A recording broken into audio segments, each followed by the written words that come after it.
এই মাছটি কম দামি হলেও রান্না হলে স্বাদে হয় রাজকীয়। ছোটবেলায় মায়ের হাতের এই খয়রা মাছের ঝাল খেয়ে বড় হয়েছি। তখন বুঝতাম না সর্ষের ঘ্রাণ আর ঘরোয়া মশলার এই জাদু এতটা মিস করব। খয়রা মাছের ঝাল মানে বাঙালির সস্তায় সুস্বাদু সমাধান। একটু সর্ষে, একটু ভালোবাসা আর জমিয়ে রান্না, ব্যাস লোভনীয় একটা পদ তৈরি। নমস্কার, আমি রুম্পা। রান্নাঘরের স্বাদ কাহনের নতুন একটি পর্বে সবাইকে স্বাগত। সর্ষে দিয়ে খয়রা মাছের ঝাল বানানোর জন্য আমি এখানে 6 পিস মতো খয়রা মাছ নিয়ে নিয়েছি। তারপর মাছগুলোকে আমি খুব ভালো করে পরিষ্কার জল দিয়ে ধুয়ে নিয়েছি। আর ধুয়ে নেওয়ার পর মাছগুলোকে আমি নুন ও সামান্য একটু হলুদ দিয়ে খুব ভালো করে মাখিয়ে 10 মিনিটের জন্য রেখে দেব। খুব ভালো করে মাছগুলোকে আমার নুন হলুদ মাখানো হয়ে গেছে। এখন আমি এই সর্ষে খয়রা বানানোর জন্য আরো কিছু উপকরণ একসাথে নিয়ে নিয়েছি। নিয়ে নিয়েছি 1 চামচ হলুদ গুঁড়ো, নিয়ে নিয়েছি স্বাদ মতো নুন এবং নিয়েছি 4টি কাঁচা পাকা লঙ্কা, আর নিয়েছি 2 চামচ মতো সাদা সর্ষে এবং নিয়ে নিয়েছি 1 চামচ মতো কালো সর্ষে এবং নিয়ে নিয়েছি হাফ চামচ মতো কালো জিরে এবং সামান্য একটু নিয়ে নিয়েছি চিনি। এখন আমি সর্ষেটাকে খুব ভালো করে আমি পেস্ট করে নেব। তার জন্য একটা মিক্সিং বোল নিয়ে নিয়েছি, তার মধ্যে 2 চামচ সাদা সর্ষে এবং 1 চামচ কালো সর্ষে দিয়ে প্রথমে আমি মিক্সির মধ্যে একবার শুকনো অবস্থাতেই পেস্ট করে নেব। আর দেখুন সুন্দর পাউডার হয়ে গেছে।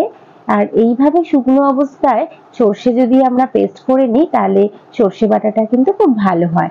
এখন আমি 4টে কাঁচা লঙ্কা এবং সামান্য একটু নুন এবং সামান্য একটু হলুদ আর দিয়ে দেব অল্প কিছুটা পরিমাণে জল।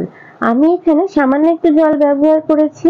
তারপর আমি মিক্সিং বোলের ঢাকনা বন্ধ করে আবারও একটা মিহি পেস্ট বানিয়ে নেব। আর দেখুন সুন্দর একটা মিহি পেস্ট হয়ে গেছে সর্ষে বাটার, আর দেখতে কত সুন্দর লাগছে। আপনারা চাইলে এই সর্ষে বাটাটা শিলেও বেটে নিতে পারেন।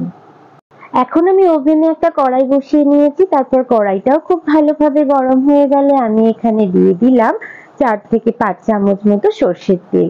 তারপর তেলটাও খুব ভালোভাবে গরম হলে আমি মাছের লেজগুলো ধরে ধরে প্রত্যেকটা মাছকে তেলের মধ্যে ছেড়ে দিয়েছি। তারপর মাছের দুটো পিঠই খুব সাবধানে আমি উল্টিয়ে নিয়েছি। আর এইভাবেই আমি প্রত্যেকটা মাছকে খুব ভালো করে কিন্তু ভেজে নিয়েছি। আর দেখুন এই মাছগুলো কিন্তু খুব বেশি কড়া করে ভাজার দরকার নেই, খুব একটু হালকা করে ভাজলেও কোনো অসুবিধা নেই। আর কড়াইতে যে তেল অবশিষ্ট ছিল ওই তেলে আমি আরো দুটো মাছ খুব ভালো করে এদিক ওদিক উল্টিয়ে মাছগুলোকে ভেজে নিয়েছি। আর দেখুন আমার কিন্তু সবকটি মাছ ভাজা হয়ে গেছে এবং একটা প্লেটে আমি সব মাছগুলো তুলে নিলাম। এখন ওই কড়াইয়ের মধ্যে আমি আবারও একটু সামান্য সর্ষের তেল দিয়ে দিয়েছি। তারপর তেলটা একটু হালকা গরম হলে আমি এখানে হাফ চামচ মতো কালো জিরে দিয়ে দিয়েছি। তারপর কালো জিরে থেকে একটু এদিক ওদিক করে নাড়িয়ে আমি যে সর্ষের মিহি পেস্টটা বানিয়ে রেখেছিলাম সেই সমস্ত পেস্টটা আমি কড়াইয়ের মধ্যে দিয়ে দিয়েছি।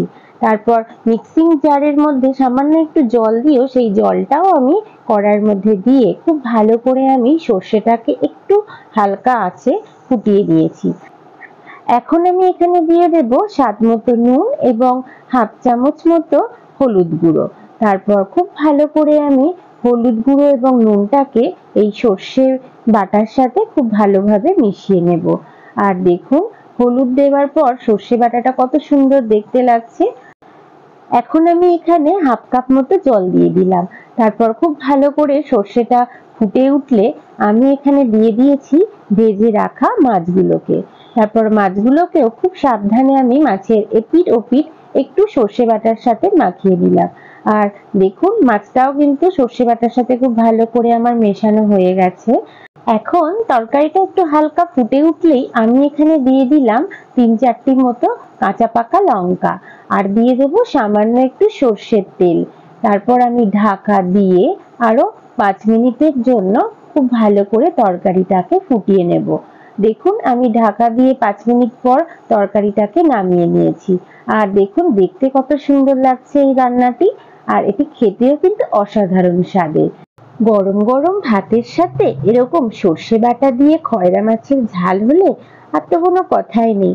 সমস্ত ভাতই দেখবেন সবাই আমরা চেটেপুটে খেয়ে ফেলেছি। তাহলে আমার আজকের রেসিপিটি কেমন লাগলো? ভালো লাগলে অবশ্যই আমাকে একটা কমেন্ট করে জানাবেন।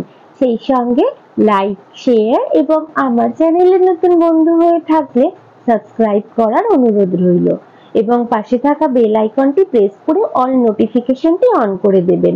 তাহলে আমি যখনই কোনো নতুন ভিডিও আপলোড করব তার প্রথম নোটিফিকেশনটি আপনার কাছে পৌঁছে যাবে। সবাই খুব ভালো থাকবেন, সুস্থ থাকবেন এবং কাছের মানুষকেও ভালো রাখার চেষ্টা করবেন। আবার খুব তাড়াতাড়ি ফিরে আসছি নতুন কোনো রেসিপি নিয়ে। ততক্ষণের জন্য সঙ্গে থাকুন এবং সঙ্গে রাখুন রান্নাঘরের স্বাদ কাহন।